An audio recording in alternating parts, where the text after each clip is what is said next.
नमस्कार दोस्तों, हमारे यूट्यूब चैनल एग्जाम लर्नर में आपका स्वागत है। दोस्तों आज के इस वीडियो में हम लोग उत्तर प्रदेश जीआईसी यानी कि गवर्नमेंट इंटर कॉलेज आश्रम पद्धति प्रवक्ता परीक्षा 2015 में पूछे गए सामान्य अध्ययन के प्रश्नों को देखेंगे। तो इस तरह के प्रश्न जो है 2015 में आश्रम पद्धति प्रवक्ता परीक्षा में पूछे गए थे। तो आप लोगों का एग्ज़ाम है आश्रम पद्धति प्रवक्ता का 26 सितंबर 2020 को। तो जिनका एग्ज़ाम होगा एक बार इस पेपर को ज़रूर देख लीजिएगा। तो दोस्तों वीडियो को लाइक शेयर कर दीजिएगा। चैनल पर पहली बार आए हैं तो चैनल को सब्सक्राइब कर लीजिएगा, साथ में बेल आइकन को प्रेस कर लीजिएगा, जिससे आने वाले अगले वीडियो का नोटिफिकेशन आपको पहले मिलता रहे। और पीडीएफ इसका हमारे टेलीग्राम चैनल पर मिल जाएगा। नीचे डिस्क्रिप्शन में टेलीग्राम का लिंक दे दिया गया, वहाँ से ज्वाइन करके आप पीडीएफ भी डाउनलोड कर सकते हैं। तो आइए शुरू करते हैं। दोस्तों जो है यदि आप यूपीपीएससी और यूपी एग्ज़ाम की प्रिपरेशन करना चाहते हैं तो अनअकैडमी पे अभी मेगा सब्सक्रिप्शन ऑफ़र चल रहा है। यदि आप 1 साल यानी 12 मंथ का सब्सक्रिप्शन लेते हैं तो आपको 3 महीने का फ्री सब्सक्रिप्शन मिलेगा। और यदि आप 2 साल यानी कि 24 मंथ का सब्सक्रिप्शन लेते हैं तो आपको 4 महीने का एक्स्ट्रा फ्री सब्सक्रिप्शन मिलेगा। यानी कि आपको 1 साल के सब्सक्रिप्शन के साथ जो है 3 महीने का फ्री सब्सक्रिप्शन दिया जा रहा है, और 2 साल के सब्सक्रिप्शन के साथ आपको 4 मंथ का एक्स्ट्रा सब्सक्रिप्शन दिया जा रहा है, जो कि ये आपका ऑफ़र सीमित समय के लिए है। तो यदि आप यूपीपीएससी हो गया या यूपी एग्ज़ाम की प्रिपरेशन करना चाहते हैं या अभी सोच रहे हैं तो जल्दी कीजिए, ये ऑफ़र आपका सीमित समय के लिए है। तो यदि आप जो है इसका पूरा डिटेल देखना चाहते हैं तो डिस्क्रिप्शन में आपको लिंक दे दिया गया, वहाँ पे जाके चेक कर सकते हैं। और यदि आप जो है हमारा रेफरल कोड यूज करेंगे एग्जाम लर्नर EXAMLEARNER, तो एक्स्ट्रा आपको 10% का एडिशनल डिस्काउंट भी मिल जाएगा। तो जो है सब्सक्रिप्शन लेते समय हमारा रेफरल कोड यूज जरूर कीजिएगा एग्जाम लर्नर, जिससे आपको 10% का एडिशनल डिस्काउंट मिल जाएगा। पहला क्वेश्चन देख सकते हैं कि निम्नलिखित में से किसने भारत में हो रही मिशनरी गतिविधियों को आत्मघाती एवं शांति के लिए खतरा माना था। 4 ऑप्शन है। तो यहाँ पे जो सही हो जाएगा ए विकल्प, लॉर्ड वेलेजली। लॉर्ड वेलेजली ने भारत में हो रही मिशनरी गतिविधियों को इसने आत्मघाती एवं शांति के लिए खतरा माना था। और इंग्लैंड से आई बैप्टिस्ट मिशनरियों की त्रिमूर्ति जिसमें थे जोशुआ मार्समैन, विलियम कैरी और विलियम वार्ड, ये कलकत्ता में अपना कार्य प्रारंभ करना चाहते थे, लेकिन गवर्नर जनरल लॉर्ड वेलेजली ने इन्हें विध्वंसकारी और शांति के लिए खतरा कहकर उन्हें कलकत्ता में प्रवेश की अनुमति नहीं दी थी। तो ये विकल्प यहाँ सही हो जाएगा। दूसरा क्वेश्चन है, भारतीय विश्वविद्यालयों की स्थिति पर जांच पड़ताल करने के लिए 1902 ईस्वी में नियुक्त आयोग के अध्यक्ष कौन थे। तो वह थे थॉमस रेलिंग। डी ऑप्शन सही हो जाएगा। शैक्षिक सुधारों के अंतर्गत लॉर्ड कर्जन ने 1902 ईस्वी में सर थॉमस रेले, जो इनका नाम था थॉमस रेलिंग की अध्यक्षता में इन्होंने विश्वविद्यालय आयोग का गठन किया। और आयोग द्वारा दिए गए सुझावों के आधार पर ही विश्वविद्यालय अधिनियम 1904 ईस्वी में पारित किया गया था। तो उसके अध्यक्ष पूछा गया थॉमस रेलिंग थे। तीसरा प्रश्न है, भारत में अंग्रेजों के शासनकाल में सभी तीनों गोलमेज सम्मेलन आयोजित हुए थे कहाँ पर।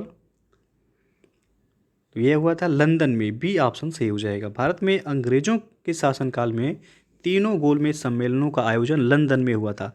प्रथम गोलमेज सम्मेलन 12 नवंबर 1930 से लेकर 13 जनवरी 1931 तक आयोजित किया गया था, जिसमें भारतीय उदारवादी दल, मुस्लिम लीग, हिंदू महासभा, दलित वर्ग, व्यापारी वर्ग और रजवाड़ों के प्रतिनिधियों ने भाग लिया था, किंतु कांग्रेस इसमें सम्मिलित नहीं हुई थी। पहले गोलमेज सम्मेलन में कांग्रेस ने भाग नहीं लिया था। और दूसरा गोलमेज सम्मेलन ये 7 सितंबर 1931 से लेकर के 1 दिसंबर 1931 तक चला। इसमें कांग्रेस के एकमात्र प्रतिनिधि के रूप में महात्मा गांधी ने हिस्सा लिया था। तो ये क्वेश्चन बनता है यहाँ से कि गांधी जी ने कौन से गोलमेज सम्मेलन में भाग लिया था। तो दूसरे गोलमेज सम्मेलन में गांधी जी ने भाग लिया था। और तीसरा गोलमेज सम्मेलन हुआ था 17 नवंबर 1932 से लेकर के 24 दिसंबर 1932 तक चला, और कांग्रेस ने इस सम्मेलन का बहिष्कार किया था। तो यहाँ पे जो है बी ऑप्शन सही हो जाएगा। तीनों ही गोलमेज सम्मेलन कहाँ हुए थे, लंदन में हुए थे। चौथा प्रश्न है, दिल्ली दरबार आयोजित हुआ था। तो 1911 ईस्वी में आयोजित किया गया था। सी विकल्प सही हो जाएगा। दिसंबर 1911 में ब्रिटिश सम्राट जॉर्ज पंचम और महारानी मेरी के भारत आगमन पर उनके स्वागत के लिए दिल्ली में एक दरबार का आयोजन किया गया। और दिल्ली दरबार में ही सम्राट ने बंगाल विभाजन को रद्द घोषित किया गया। साथ ही बिहार और उड़ीसा को बंगाल से अलग कर दिया गया। यह विभाजन 1912 से लागू हुआ था। तो जो है आपका बंगाल का विभाजन कब हुआ था? 1905 में लॉर्ड कर्जन के द्वारा। और इसे रद्द कब किया गया था? तो 1911 ईस्वी में इसे रद्द किया गया था। अगला क्वेश्चन है, नीचे दिए गए कूट से निम्नलिखित देशों की उत्तर से दक्षिण की अवस्थिति का सही अनुक्रम चुनिए। पहला है अर्जेंटीना, दूसरा है मैक्सिको, तीसरा स्पेन, चौथा है मंगोलिया। तो यहाँ पे पूछा गया है आपका कि उत्तर से दक्षिण की अवस्थिति का सही अनुक्रम क्या होगा। तो सबसे पहले हो जाएगा मंगोलिया, सबसे उत्तर में है। उसके बाद हो जाएगा स्पेन, स्पेन के बाद हो जाएगा मैक्सिको, उसके बाद अर्जेंटीना। तो 4 3 2 1 यानी कि डी ऑप्शन यहाँ पे सही हो जाएगा। छठवां प्रश्न है, भारत के निम्नलिखित में से कौन सा राज्य वर्ष 2015-16 में फलों के उत्पादन में शीर्षस्थ रहा है? क्योंकि ये परीक्षा 2015 का था, तो इसलिए करेंट से क्वेश्चन पूछा गया था। तो 2015-16 में फलों के उत्पादन में पूछा गया है अग्रणी राज्य कौन सा था? तो उस समय उत्तर प्रदेश था। लेकिन वर्तमान में यदि पूछा जाए कि फलों के उत्पादन में अग्रणी राज्य कौन सा है, तब हो जाएगा आंध्र प्रदेश। आंध्र प्रदेश वर्तमान में फलों के उत्पादन में पहले स्थान पे है, दूसरे स्थान पे है महाराष्ट्र और तीसरे स्थान पर उत्तर प्रदेश हो गया है। तो ये डाटा आप याद रखिएगा। सातवां क्वेश्चन है, निम्नलिखित में से कौन सा युग्म सही सुमेलित नहीं है? एक तरफ है वन्यजीव अभ्यारण्य, दूसरी तरफ राज्य दिया गया है यहाँ पे। तो बी ऑप्शन यहाँ पे दिया गया पाखल वन्यजीव अभ्यारण्य मध्य प्रदेश, ये आपका सुमेलित नहीं है। पाखल वन्यजीव अभ्यारण्य किस राज्य में है? तो ये तेलंगाना में है। बाकी बांदीपुर देख सकते हैं आप, ये कर्नाटक में है। शिकारी देवी हिमाचल प्रदेश में है। दचीगाम जम्मू कश्मीर में है। अगला क्वेश्चन है, जनगणना 2011 के अनुसार भारत के निम्नलिखित में से किस केंद्र शासित प्रदेश में महिला साक्षरता का प्रतिशत सर्वाधिक है? तो यह है लक्षद्वीप में, ये ऑप्शन यहाँ पे सही हो जाएगा। लक्षद्वीप में महिला साक्षरता यदि देखा जाए तो 88.25% है। यदि पुदुचेरी में देखा जाए तो ये आपका 81.22% है। चंडीगढ़ में महिला साक्षरता है आपका 81.38%। और दिल्ली में महिला साक्षरता कितना है? तो 80.93% है। तो सर्वाधिक इसमें पूछा गया, ये ऑप्शन सही हो जाएगा लक्षद्वीप। अगला क्वेश्चन है, निम्नलिखित में से किस वर्ष में भारत में अंतर्राज्यीय परिषद स्थापित की गई थी? तो 1990 में स्थापित किया गया था, बी ऑप्शन सही हो जाएगा। संविधान का अनुच्छेद 263 केंद्र एवं राज्यों के मध्य समन्वय स्थापित करने के उद्देश्य से अंतर्राज्यीय परिषद के गठन का प्रावधान करता है। भारत में संघीय व्यवस्था को प्रगतिशील बनाने में वित्त आयोग और अखिल भारतीय सेवाओं के साथ साथ अंतर्राज्यीय परिषद की भी महत्वपूर्ण भूमिका रही है। इसकी स्थापना सरकारी आयोग की सिफारिश पर 28 मई 1990 को राष्ट्रपति के आदेश से किया गया था। और 10वां प्रश्न है, भारतीय संविधान के निम्नलिखित में से किस संशोधन ने पंचायतों को संवैधानिक दर्जा प्रदान किया? तो यह आपका 73वां संविधान संशोधन 1992 के द्वारा जो है पंचायतों को संवैधानिक दर्जा प्रदान किया गया। इसका प्रमुख उद्देश्य स्थानीय जनता के विकास में जनभागीदारी एवं लोकतांत्रिक विकेंद्रीकरण को सुनिश्चित करना है। तो सी ऑप्शन यहाँ सही हो जाएगा। 11वां क्वेश्चन है, निम्नलिखित में से कौन सा राज्य का नीति निर्देशक सिद्धांत भारतीय संविधान में बाद में जोड़ा गया? तो वह है मुफ्त कानूनी सहायता, सी विकल्प सही हो जाएगा। मुफ्त कानूनी सलाह का प्रावधान राज्य के नीति निर्देशक सिद्धांतों के तहत संविधान में बाद में जोड़ा गया और ये 42वें संविधान संशोधन 1976 द्वारा भारतीय संविधान के भाग 4 के अनुच्छेद 39 का में गरीबों के लिए मुफ्त कानूनी सलाह का प्रावधान किया गया है। तो आर्टिकल पूछा जाए तो 39 का में है ये। अगला क्वेश्चन है, भारत में राष्ट्रीय विकास परिषद कब गठित की गई थी? तो ये 6 अगस्त 1952 को गठित किया गया था, डी विकल्प सही हो जाएगा। योजना के निर्माण में राज्यों की भागीदारी का महत्व स्वीकारते हुए केंद्र सरकार के एक प्रस्ताव द्वारा 6 अगस्त 1952 को राष्ट्रीय विकास परिषद का गठन हुआ था। तो सन पूछा गया, डी ऑप्शन सही हो जाएगा। अगला प्रश्न है, भारत में 50 पैसे का सिक्का किस सीमा तक भुगतान हेतु विधिक रूप से मान्य है यह? तो यहाँ पे जो सही हो जाएगा आपका सी ऑप्शन 10 रुपये तक। और 14 नंबर क्वेश्चन है, उत्तर प्रदेश में खाद्य सुरक्षा कानून किस समय से लागू किया गया है? तो 1 मार्च 2016, ये ऑप्शन सही हो जाएगा यहाँ पे। ये करंट से भी क्वेश्चन था। और अगला क्वेश्चन है यूनियन बजट 2016-17, ये भी करंट से ही है, बजट से में प्रस्तावित किसान कल्याण उपकर को निम्नलिखित में से किसके साथ सन्निहित किया गया है। तो बजट एक बार जो है आप देख लीजिएगा 2021 का। तो यहाँ पे जो सही था आपका बी ऑप्शन सेवा कर था, और यह उपकर जो है 1 जून 2016 से लागू हुआ। अगला क्वेश्चन है भारत में छठी आर्थिक जनगणना किस वर्ष में पूर्ण हुई। तो यहाँ पे जो सही हो जाएगा डी ऑप्शन 2013-14 में। भारत में छठवीं आर्थिक जनगणना ये जनवरी 2013 से अप्रैल 2014 के दौरान आयोजित की गई थी, और इसकी रिपोर्ट 31 मार्च 2016 को जारी की गई थी। और भारत में प्रथम आर्थिक जनगणना कब किया गया था, तो यह 1977 में की गई थी। और वर्तमान में 7वीं आर्थिक जनगणना के क्षेत्र में कार्य की शुरुआत कब किया गया, तो यह 29 जुलाई 2019 में त्रिपुरा से किया गया है। अगला प्रश्न है 88वें ऑस्कर 2016 में सर्वश्रेष्ठ फिल्म का पुरस्कार दिया गया है किसको। तो ये भी करंट सही क्वेश्चन था।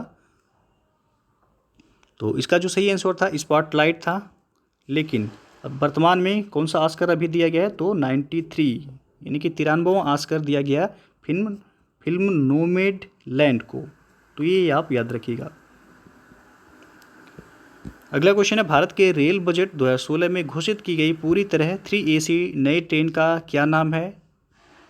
ये भी करंट सही क्वेश्चन था, हमसफ़र, बी ऑप्शन सही हो जाएगा यहाँ। और अगला क्वेश्चन है निम्नलिखित में से किस देश की संसद विश्व की पहली पूर्णतः सौर ऊर्जा संचालित संसद हुई है। तो है पाकिस्तान, डी ऑप्शन यहाँ पे सही था। पाकिस्तान की संसद पूरी तरह से सौर ऊर्जा से संचालित होने वाली दुनिया की पहली इमारत बन गई है, और इस उपक्रम के लिए चीन ने 55 मिलियन का वित्तीय सहायता दिया था। इस उपक्रम की घोषणा 2014 में ही की गई थी। अगला क्वेश्चन है 13वें दक्षिण एशियाई खेल यानी कि सैग 2019 का आयोजन स्थल कहाँ प्रस्तावित है। तो ये भी करंट से ही क्वेश्चन था, काठमांडू नेपाल में 13वां दक्षिण एशियाई खेल आयोजित किया गया था। और यदि क्वेश्चन अब करंट से आपसे पूछा जाएगा तो पूछा जाएगा 19वां एशियाई खेल किस देश में आयोजित किया जाएगा। तो 19वां एशियाई खेल आपका चीन के हांगझू शहर में आयोजित किया जाएगा। अगला प्रश्न है निम्नलिखित में से आम की किस प्रजाति को भारत से निर्यात हेतु सर्वाधिक प्राथमिकता दी जाती है। तो है अल्फांसो, सी विकल्प यहाँ पे सही हो जाएगा। आम की अल्फांसो प्रजाति को भारत से निर्यात के लिए सर्वाधिक प्राथमिकता दी जाती है, इसे हापुस भी कहा जाता है। अगला प्रश्न है निम्नलिखित में से किस फसल से तेल तथा रेशा दोनों ही पर्याप्त मात्रा में प्राप्त होते हैं। तो वह है अलसी, डी ऑप्शन सही होगा। अलसी की खेती उत्तर एवं मध्य भारत में अच्छी तरह से की जाती है। अलसी के बीज से तेल निकालते हैं और तेल से साबुन भी बनाया जाता है। इसके पौधे से रेशा निकाला जाता है और रेशे से कपड़े एवं अच्छी गुणवत्ता वाले पेपर बनाए जाते हैं। तो यहाँ पे डी ऑप्शन सही हो जाएगा। 23वां प्रश्न है फसलों के निम्नलिखित में से कौन सा युग्म भारत में कुल दलहन उत्पादन का 75% उत्पादन करता है। तो वह चना एवं अरहर, बी विकल्प सही हो जाएगा यहाँ पे। और 24 नंबर क्वेश्चन है ब्रह्मोस मिसाइल को संयुक्त रूप से विकसित किया है किसने।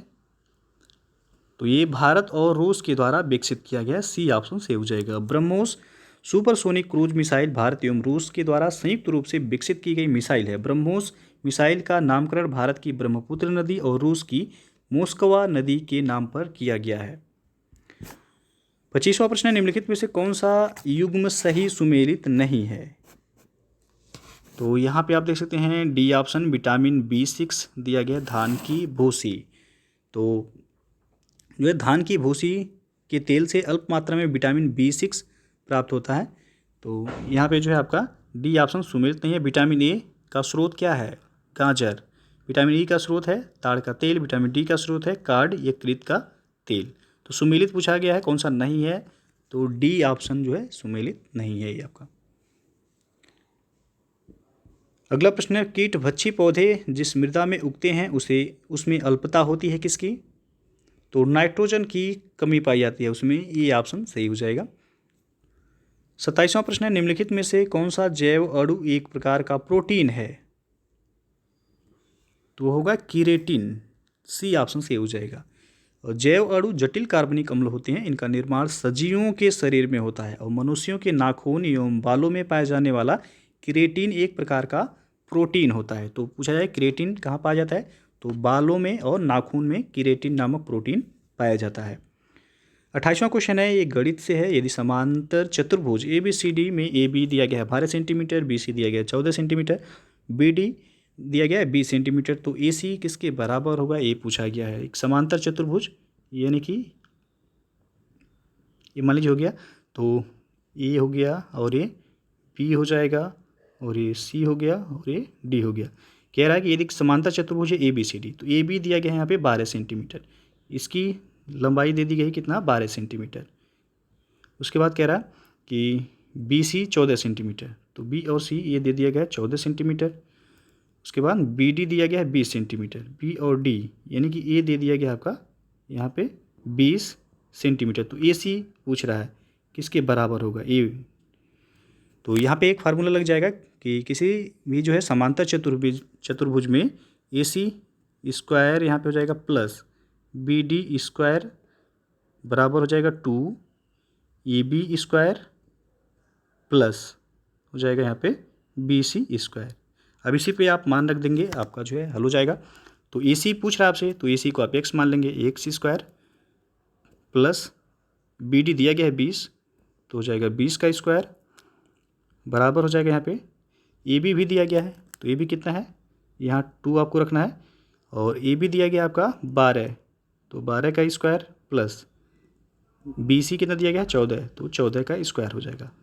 अब इसे आप हल करेंगे तो यहाँ पे x स्क्वायर हो जाएगा आपका बराबर, इस वाले को हल करते हैं पहले, तो 2 हो जाएगा, 12 का स्क्वायर कितना हो जाएगा 144 प्लस 14 का स्क्वायर हो जाएगा 196, दोनों को जोड़ देंगे अब, तो दोनों को जोड़ेंगे हो जाएगा 340 और गुणे 2, तो हो जाएगा कितना 680। तो x स्क्वायर, अब यहाँ पे अभी एक आपका छूटा हुआ था, x स्क्वायर प्लस 20 का स्क्वायर, तो x स्क्वायर हो जाएगा आपका प्लस 400, 20 का स्क्वायर कितना होगा 400 बराबर कितना होगा 680, तो अब x स्क्वायर हो जाएगा आपका 280, यानी कि इधर जाएगा माइनस हो जाएगा, तो x स्क्वायर कितना हो गया 280। अब इसे जब रूट्स बाहर करेंगे तो हो जाएगा 270। आंसर कौन सा होगा आपका, D ऑप्शन यहाँ पे सही हो जाएगा, 2√70 सेंटीमीटर। अगला प्रश्न है, यदि 7 आदमी और 5 लड़के 168 हेक्टेयर फसल 18 दिनों में काट सकते हैं, तो 15 आदमी और 5 लड़के 700 हेक्टेयर फसल कितने दिनों में काट पाएंगे, जबकि एक आदमी एक लड़के से 3 गुना अधिक कार्य कर लेता है। तो यहाँ पे जो फार्मूला लगेगा M1T1/W1 इक्वल टू M2T2/W2 से जो है ये आपका हल हो जाएगा। तो इसका आंसर सही होगा यहाँ पे C ऑप्शन 39 दिन में। और अंतिम क्वेश्चन है, यदि व्यंजक 8x³ minus 36x² plus 56x minus 39 दिया गया, तो एक पूर्ण घन हो तो x का मान यहाँ पे आपको बताना है। तो इसका जो सही आंसर होगा आपका D ऑप्शन यहाँ पे सही हो जाएगा, 3 इसका मान आएगा, x का मान पूछा है तो 3 आएगा यहाँ पे। तो इसके पहले जो है अभी तक 30 ही क्वेश्चन पूछे जाते थे GS पेपर में, लेकिन इस बार से पैटर्न जो है चेंज हुआ आपका। GS में अब कितने क्वेश्चन आ रहे हैं, तो 40 क्वेश्चन और सब्जेक्ट से 80 क्वेश्चन पूछे जा रहे हैं। टोटल 120 क्वेश्चन का ये पेपर हो रहा है। तो जिन लोगों का 26 सितंबर को पेपर होगा वो एक बार आप प्रीवियस ईयर क्वेश्चन को जरूर देख लीजिएगा। तो वीडियो यदि अच्छा लगा हो तो लाइक शेयर कर दीजिएगा। चैनल पर पहली बार आए हैं तो चैनल को सब्सक्राइब कर लीजिएगा, साथ में बेल आइकन को प्रेस कर लीजिएगा, जिससे आने वाले अगले वीडियो का नोटिफिकेशन आपको पहले मिलता रहे।